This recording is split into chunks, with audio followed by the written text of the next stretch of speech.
Saudara dan saudari rakyat Malaysia yang saya kasihi, apa khabar semua? Saya doakan anda sihat walafiat. Hari ini saya tampil sekali lagi membawa beberapa perkhabaran penting berkaitan ekonomi negara kita. Seperti yang kita semua sedia maklum, perjuangan kita memerangi pandemik COVID-19 kini berada di dua perbatasan. Sementara anggota Barisan Hadapan kita sedang bertungkus lumus berjuang di perbatasan kesihatan untuk menyelamatkan nyawa rakyat, di perbatasan lain pula iaitu ekonomi negara, pihak kerajaan dan agensi-agensi berkaitan bertungkus lumus menguruskan ekonomi negara yang terkesan dengan penularan COVID-19. Melalui pakej-pakej rancangan ekonomi negara yang saya telah umumkan sebelum ini, iaitu prihatin PKS tambahan dan penjana yang keseluruhannya bernilai lebih 295 bilion ringgit, kerajaan sedang giat menjalankan pemulihan ekonomi demi untuk menjamin kesejahteraan hidup saudara dan saudari sekalian. Dalam hal ini, saya dan rakan-rakan dalam Kabinet sentiasa terbuka menerima maklum balas daripada orang ramai supaya kita dapat pastikan langkah-langkah yang diambil oleh kerajaan berkesan dalam meringankan beban yang ditanggung oleh rakyat. Saya juga sentiasa mengingatkan ahli jemaah menteri supaya lebih kerap bertemu dengan pelbagai lapisan rakyat, orang muda dan warga emas, pekerja dan majikan, peniaga kecil dan pengusaha PKS, penjawat awam dan pekerja swasta, petani, penternak, nelayan, masyarakat secara umumnya dari Lahad Datu di Sabah hingga ke Arau di Perlis untuk mendapatkan maklum balas tentang keperluan-keperluan rakyat jelata yang perlu diberikan perhatian oleh kerajaan. Baru-baru ini saya sendiri berkesempatan bertemu dengan Cik Rosali Mat Nasid, Puan Chan Kam dan Puan Dara Lechmi sewaktu lawatan saya ke PPR Desa Rejang, Satapak. Saya mengambil perhatian segala luahan hati dan pandangan yang disampaikan oleh mereka dan termasuk juga komen-komen saudara dan saudari di media sosial. Sejak awal lagi, apabila berdepan dengan cabaran kesihatan dan ekonomi disebabkan penularan wabak COVID-19, kerajaan mengambil pendekatan strategik 6R, iaitu resolve, ketegasan, resilient, ketahanan, restart, memulakan semula, recovery, pemulihan, revitalize, yakni memperkasa, dan reform, yakni menyusun semula. Kita sekarang berada di fasa keempat, iaitu recovery atau pemulihan. Secara keseluruhannya, pakej-pakej rancangan ekonomi prihatin PKS tambahan dan penjana telah melibatkan rancangan ekonomi berjumlah 295 bilion atau lebih kurang 20% daripada nilai KDNK negara. Daripada jumlah tersebut, suntikan perbelanjaan tambahan oleh kerajaan adalah 45 bilion ringgit. Alhamdulillah, pembiayaan perbelanjaan tersebut telah pun diluluskan di peringkat Dewan Rakyat dan Dewan Negara. Our nation's elected representatives and senators rose to the call of duty and voted beyond party lines for the bill to be passed for the sake of our nation. Ini saya kira adalah satu kenyataan yang perlu kita ambil iktibar. Masa depan dan nasib kita dalam menghadapi cabaran dan impak COVID-19 ini bergantung kepada kesatuan hati kita, kesatuan kerjasama antara kerajaan pusat dan kerajaan negeri dan kesatuan jiwa kita sebagai rakyat Malaysia. Jika kita tidak bekerjasama, jika kita berpecah belah di musim serba mencabar ini, maka sukarlah kerajaan untuk mencapai matlamat-matlamat kritikal yang menjamin kesejahteraan rakyat dan negara. Seikat lebih teguh dari sebatang, segemal, lebih hasil daripada setangkai. Buat masa ini, angka terbaru daripada Jabatan Perangkaan Malaysia memperlihatkan perkembangan menggalakkan pada petunjuk-penunjuk ekonomi seperti indeks kadar pengangguran, indeks pembuatan, indeks penggunaan dan lain-lain. Kita sedang melihat berputiknya tanda-tanda awal yang ekonomi kita semakin pulih.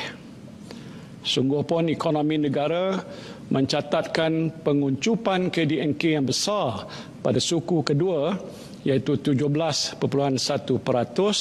ekoran pelaksanaan PKP yang memerlukan hampir semua sektor ditutup. Namun demikian, sekiranya dilihat daripada sudut pencapaian bulan ke bulan, KDNK negara mencatatkan pertumbuhan dari negatif 28.6% pada bulan April kepada negatif 19.5% pada bulan Mei dan negatif 3.2% pada bulan Jun. Dan ini merupakan pertumbuhan positif 25.4% dalam tempoh 3 bulan sahaja. Tambahan pula, beberapa indikator utama telah menunjukkan peningkatan hasil tindakan pantas kerajaan melalui pakej prihatin dan penjana. Indeks pengeluaran perindustrian atau Industrial Production Index mencatat peningkatan dalam tempoh 4 bulan berturut-turut mengikut kiraan tahun ke tahun dari paras terendah negatif 32.0% pada bulan April 2020 kepada positif 1.2% pada bulan Julai 2020. Penjualan kereta penumpang juga telah mencatat kenaikan 12.8% tahun ke tahun pada bulan Julai 2020 disokong oleh insentif pelepasan cukai untuk pembelian kereta yang diperkenalkan melalui penjana. Indeks pelopor atau IP yang mengukur isyarat hala tuju ekonomi ke hadapan dalam masa terdekat berkembang dengan kadar yang lebih pantas pada 4.5% pada bulan Jun 2020 berbanding 0.6% pada bulan Mei 2020. Perkembangan positif ini adalah berikutan. Sektor ekonomi telah dibenarkan untuk menyambung semula operasi di samping mematuhi norma baru bermula daripada 10 Jun 2020 dengan pelaksanaan Perintah Kawalan Pergerakan Pemulihan atau PKPP. Menurut Bank Negara Malaysia, ekonomi negara dijangka mencatatkan pertumbuhan antara negatif 5.5% ke negatif 3.5% pada tahun 2020. Dan ini bermakna separuh tahun kedua tahun 2020 ini akan menyaksikan pemulihan dan pertumbuhan ekonomi secara beransur. Bagi tahun 2021 pula, pertumbuhan diunjurkan antara 5.5% dan 8%, insya-Allah. Kementerian Keuangan akan memantau rapat langkah-langkah memperkasakan rakyat, menyokong perniagaan dan memperkukuhkan ekonomi untuk memastikan perjalanan pemulihan ekonomi kita berterusan. Dan untuk tujuan ini, agensi pelaksanaan dan koordinasi stimulus ekonomi antara agensi nasional atau Laksana telah ditubuhkan 6 bulan yang lalu. Laksana ini ditugaskan untuk menjejak setiap inisiatif, dana dan bantuan yang disalurkan pada rakyat supaya sampai ke kumpulan sasar dengan tepat dan cepat. Pihak Laksana juga menyediakan laporan mingguan kepada saya dan rakyat Malaysia tentang status pakej stimulus ekonomi dan mengambil tindakan segera untuk menyelesaikan sebarang masalah yang timbul dalam pelaksanaan inisiatif-inisiatif untuk rakyat. Selepas setiap pakej rancangan ekonomi diumumkan, kerajaan tetap memantau di mana ruang yang boleh diperkasakan lagi. Penambahbaikan secara berterusan dibuat dalam memastikan tiada seorang pun rakyat yang terkecuali daripada mendapat bantuan. Antara penambahbaikan ini adalah program subsidi upah, tambahan pembiayaan mikro, bantuan prihatin elektrik dan lain-lain lagi. Pada bulan Julai yang lalu, saya juga telah mengumumkan moratorium lanjutan dan bantuan bank secara bersasar. Sehingga 11 September, institusi perbankan telah pun berbincang dengan lebih 1.4 juta peminjam dan lebih 380,000 peminjam telah mengesahkan yang mereka benar-benar memerlukan bantuan ini. Sukacita saya ingin memaklumkan bahawa 98% permohonan moratorium lanjutan dan bank bersasar telah pun diluluskan. Kerajaan akan terus memantau perkembangan terkini dan akan memastikan institusi perbankan memainkan peranan untuk membantu rakyat dan perniagaan yang benar-benar memerlukan dalam menghadapi tempoh yang mencabar ini. Oleh itu, memandangkan moratorium automatik bakal berakhir hujung September ini, saya menyeru orang ramai yang masih belum memohon untuk segera menghubungi institusi perbankan masing-masing untuk membuat permohonan.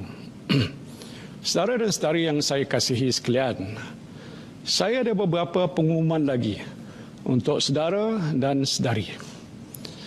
Sejak awal lagi, kerajaan berazam untuk menjadi pentadbiran yang prihatin. Sebuah kerajaan yang bukan saja memahami masalah yang dihadapi oleh rakyat, tetapi juga bertindak dengan cepat dan cekap untuk mengatasi cabaran-cabaran yang menggugat kesejahteraan rakyat dan juga negara.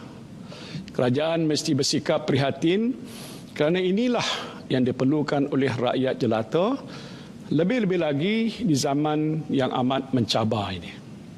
Sehubungan itu, hari ini saya dengan sukacitanya ingin mengumumkan Kerajaan Perikatan Nasional telah memutuskan untuk melaksanakan beberapa inisiatif dan bantuan tambahan khusus untuk saudara dan saudari sekalian di bawah pakej kerangka inisiatif tambahan prihatin atau dengan ringkasnya Kita Prihatin.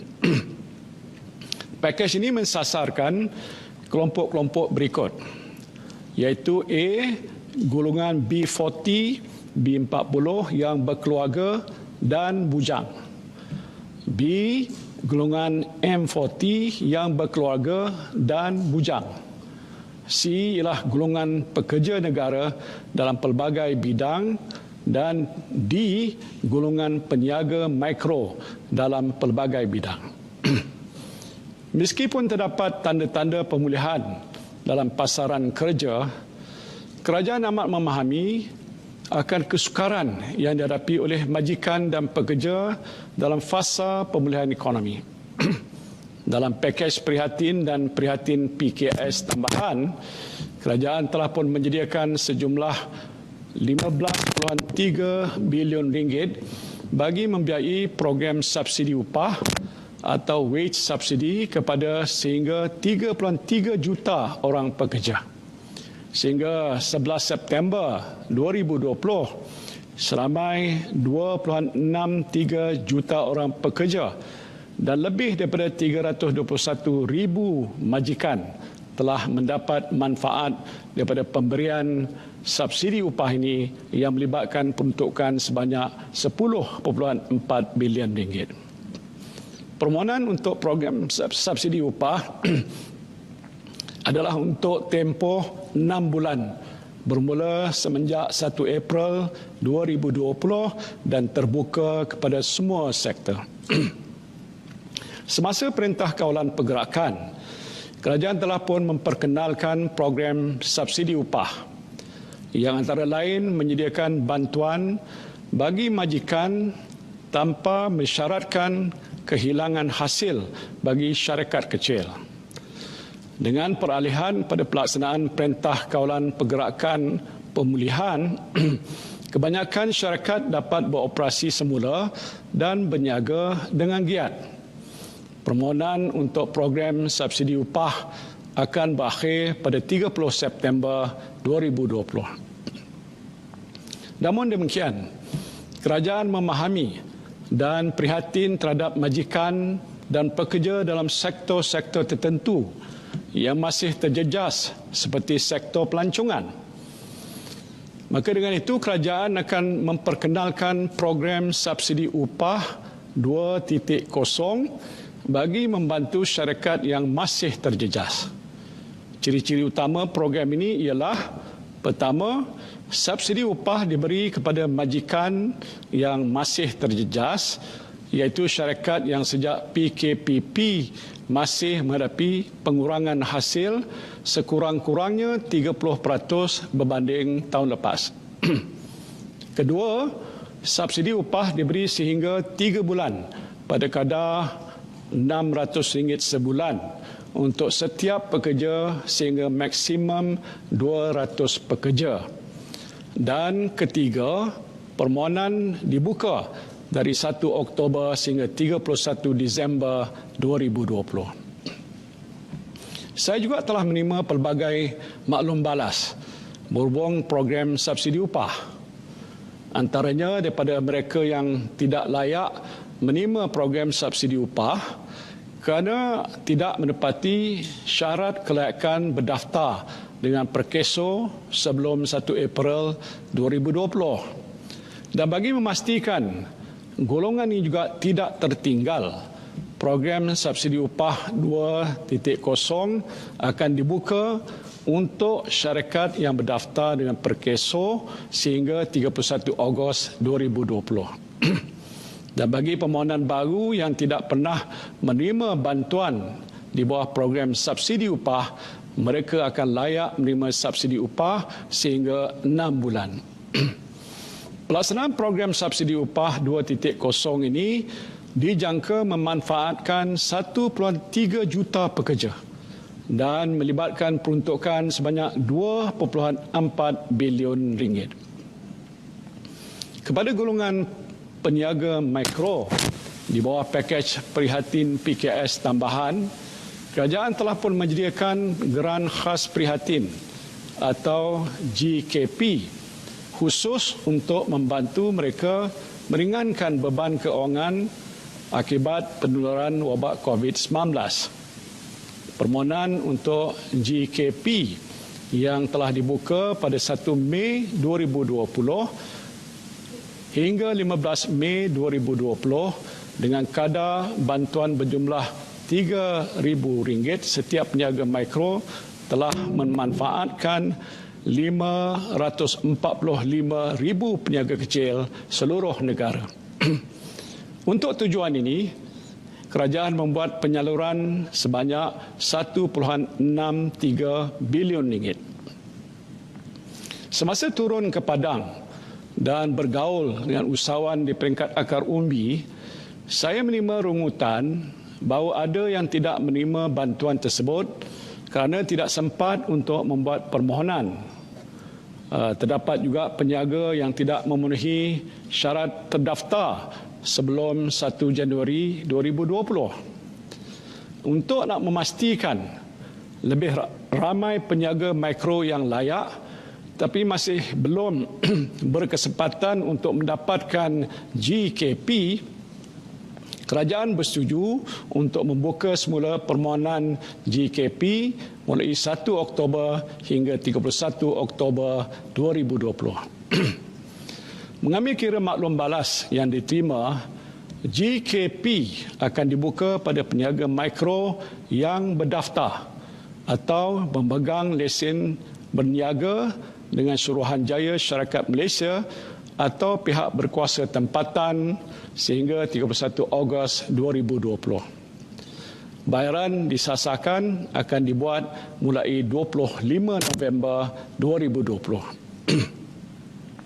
Pembukaan semula inisiatif GKP untuk permohonan bahan baharu dijangka akan dapat memanfaatkan lebih daripada 200,000 peniaga mikro dengan melibatkan peruntukan sebanyak hampir 600 juta ringgit. Saudara dan saudari sekalian, saya dapati Bantuan Prihatin Nasional atau BPN yang disalurkan melalui pakej Prihatin telah memberikan bantuan yang tepat pada masanya kepada ramai penerima.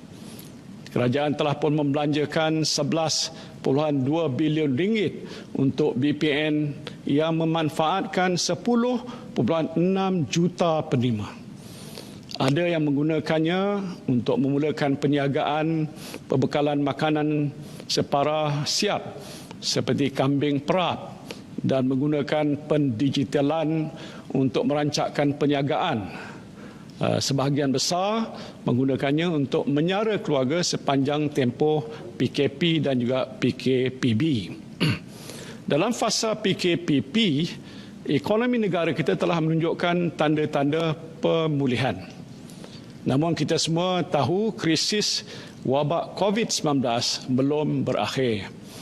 Pertumbuhan KDNK negara menunjukkan pemulihan daripada negatif 28.6% pada bulan April kepada negatif 3.2% pada bulan Jun. Namun ekonomi masih belum merancak sepenuhnya. Kadar pengangguran menunjukkan penurunan daripada 5.3% pada bulan Mei kepada 4.7% pada bulan Julai 2020. Tetapi pengangguran masih berada pada tahap antara yang tertinggi dalam sejarah negara kita.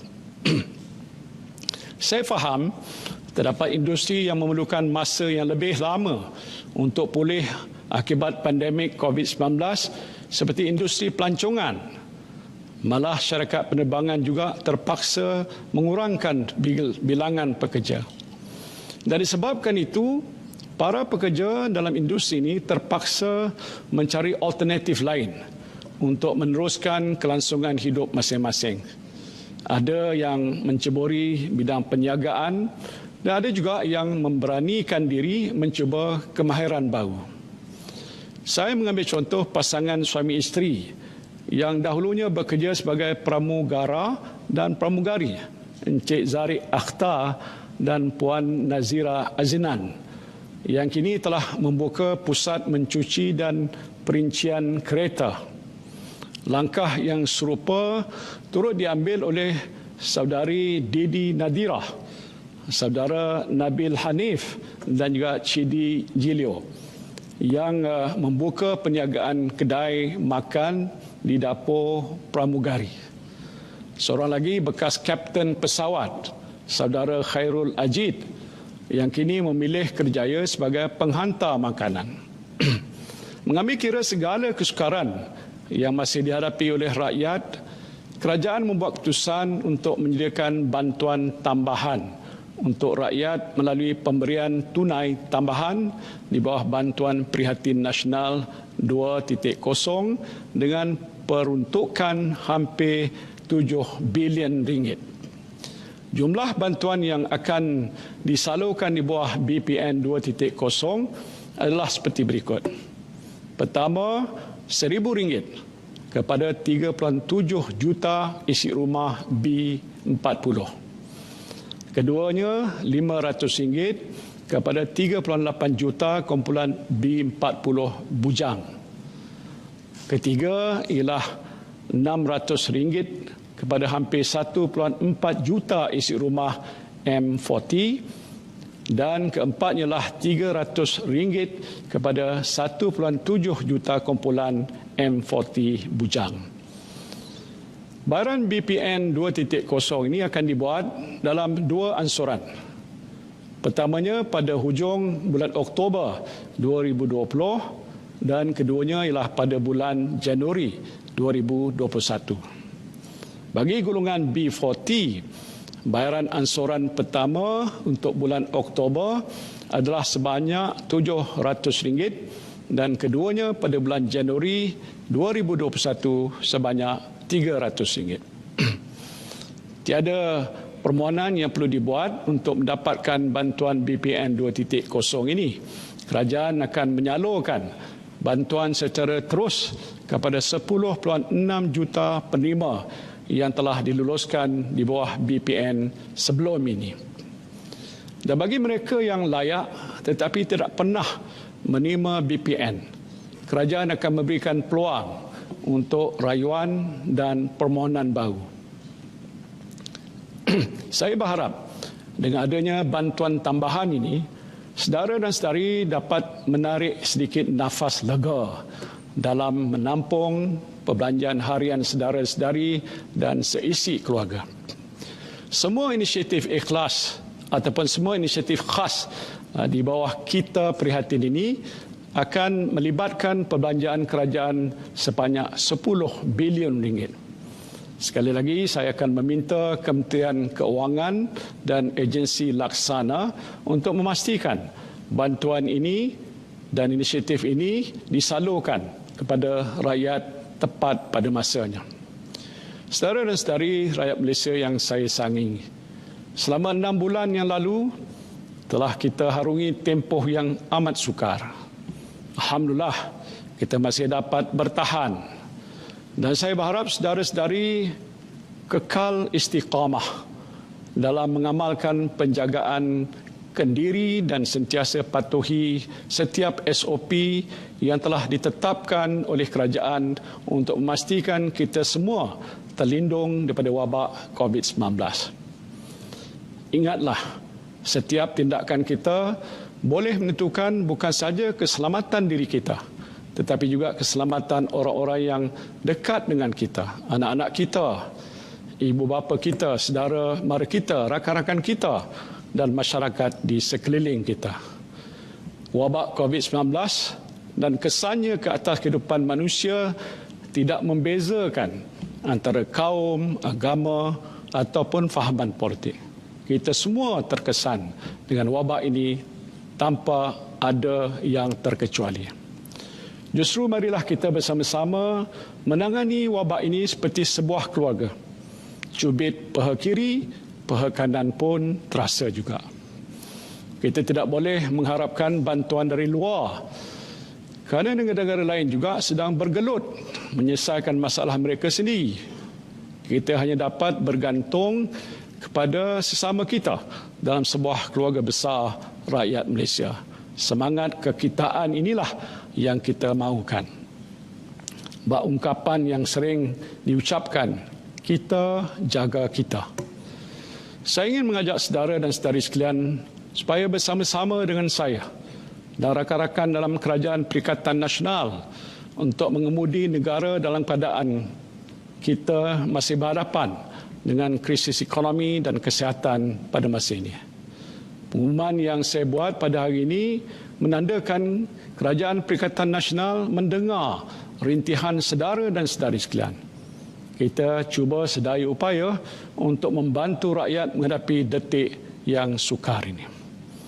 Apa yang perlu ialah sebuah kerajaan yang stabil dan teguh dengan sokongan dan dokongan saudara dan saudari sekalian. Ini penting supaya lebih banyak inisiatif untuk memulihkan ekonomi dan membantu rakyat jelata dapat dilaksanakan dengan berkesan oleh kerajaan. Saya merayu saudara dan saudari sekalian supaya menolak tindakan membuta tuli segelintir ahli politik yang sengaja mahu menjejaskan kestabilan politik dan pelan pemulihan ekonomi negara yang sedang dilaksanakan dengan baik pada masa ini. InsyaAllah kita boleh melakar masa depan yang lebih baik dari semalam. Dan saya yakin dan percaya pada kekuatan semangat kita sebagai rakyat Malaysia. Marilah kita bersama-sama mendoakan kemakmuran negara kita dan kesejahteraan seluruh rakyat kita. Mudah-mudahan pakej Kita Prihatin ini akan dapat memberikan manfaat yang besar kepada saudara dan saudari sekalian. Terima kasih saya ucapkan. Wabillahi taufiq wal hidayah. Assalamualaikum warahmatullahi wabarakatuh.